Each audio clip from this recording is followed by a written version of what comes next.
ചർച്ചയിലേക്ക് വീണ്ടും ശ്രീ സുഭാഷ് ബാബു, ഇവിടെ ഇപ്പോൾ ആ ലോക്കപ്പിൽ ഉണ്ടായിട്ടുള്ള കാര്യങ്ങൾ അയാൾ ചൂണ്ടിക്കാണിച്ചു എന്ന് മാത്രമല്ല, ഒന്ന് എന്തുകൊണ്ടാണ് CCTV വേണമെന്ന് നിർദ്ദേശമുണ്ട്, CCTV വെച്ചിട്ടുണ്ട്. അപ്പോൾ CCTVയുടെ മുമ്പിലിട്ട് ഇങ്ങനെ അടിക്കാന്നാലും പോലീസിന് ഒരു തരത്തിലുള്ള ബുദ്ധിമുട്ടുമില്ല, അല്ലെങ്കിൽ അവർക്ക് പേടിയില്ല, CCTV ആരെങ്കിലും നോക്കി കണ്ടുപിടിക്കപ്പെടുമോ എന്ന ഒരു ആശങ്ക പോലും ഇല്ല എന്നുള്ളത് ഒന്നാമത്തെ കാര്യം. രണ്ടാമത്തേത്, CCTV ഇല്ലാത്ത ഏരിയ ഉണ്ട്, അവിടെ ഇടിമുറികളുണ്ട്. അപ്പോൾ ലോക്കപ്പിലല്ലാതെ വേറെ സ്ഥലത്ത് കൊണ്ടുപോയി ഇടിച്ച് പിന്നെ സെല്ലിൽ കൊണ്ട് ഇടുന്ന ഏർപ്പാടുണ്ട് എന്നുകൂടി വ്യക്തമാവുകയാണല്ലോ. അപ്പോൾ ഇത് കേവലം ഒരാൾക്ക് സംഭവിച്ച വിഷയം എന്നുള്ളതിനപ്പുറത്ത് ഇങ്ങനെയാണോ പോലീസ് സ്റ്റേഷനുകൾ ഫംഗ്ഷൻ ചെയ്യുന്നത് എന്ന ഒരു ഓഡിറ്റ് ആവശ്യമുണ്ട് എന്ന് തോന്നുന്നുണ്ടോ?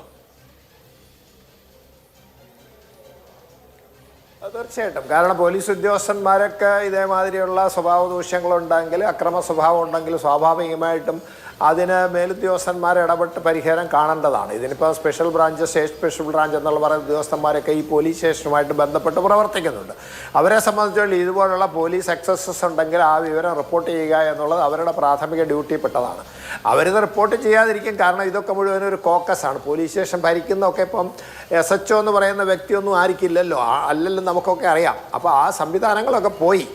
പഴയ ആ സംവിധാനങ്ങളൊക്കെ ഹയറാർക്കി, അതായത് മേൽക്കീഴ് ബന്ധങ്ങളും ഹയറാർക്ക്, അതായത് സൗഹൃദ ബന്ധങ്ങളൊക്കെ പോയി. ഇപ്പോൾ രാഷ്ട്രീയ ബന്ധങ്ങളുടെ അഭിരമിക്കുന്ന കുറേ ഉദ്യോഗസ്ഥന്മാരുടെ ഒരു പ്രവൃത്തി പല പോലീസ് സ്റ്റേഷനുകളിലും ക്രമസമാധാന പാലനത്തിൽ ഒരുപാട് വൈകല്യങ്ങൾ വരുത്തി തീർക്കുന്നുണ്ട്. അത് പോലീസ് ഉദ്യോഗസ്ഥന്മാർ പരസ്യമായിട്ട് സമ്മതിക്കില്ല, രഹസ്യമായിട്ട് ആര് ചോദിച്ചാലും ഇവർ സമ്മതിക്കും, ഒന്നും ചെയ്യാൻ പറ്റുന്നില്ല.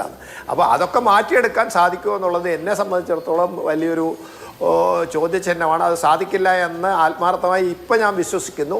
അതുകൊണ്ട് ഇതിന് വലിയൊരു പുരോഗതിയൊന്നും വരുമെന്ന് എനിക്ക് തോന്നുന്നില്ല. പക്ഷേ മേലുദ്യോഗസ്ഥന്മാർക്ക് പോലും അവരുടെ കൈയല്ല ചിറക് വെട്ടിയിരിക്കുന്നു, അവർക്ക് മുന്നോട്ട് പോകാൻ പറ്റുന്നില്ല എന്നുള്ളതാണ് സംഭവം. അതുകൊണ്ട് ഇത് ആവർത്തിക്കപ്പെടും എന്നാണ് എനിക്ക് പറയാനുള്ളത്. തീർച്ചയായും ദൗർഭാഗ്യകരമാണ്. മുഖ്യമന്ത്രി പിണറായി വിജയൻ ഈ ദൃശ്യങ്ങൾ കണ്ടിട്ടുണ്ട് എങ്കിൽ അങ്ങയുടെ കീഴിലുള്ള ഈ അക്രമകാരികളായ പോലീസുകാർ സമൂഹത്തിന് ദ്രോഹമാണ് ചെയ്യുന്നത്, സമൂഹത്തിനൊരു ഭീഷണിയാണ് എന്ന് തിരിച്ചറിഞ്ഞ് അവരുടെ യൂണിഫോം ഊരി വെപ്പിക്കാൻ ഒരു ആർജവം കാണിക്കണം എന്ന് പറഞ്ഞുകൊണ്ട് അവസാനിപ്പിക്കാം.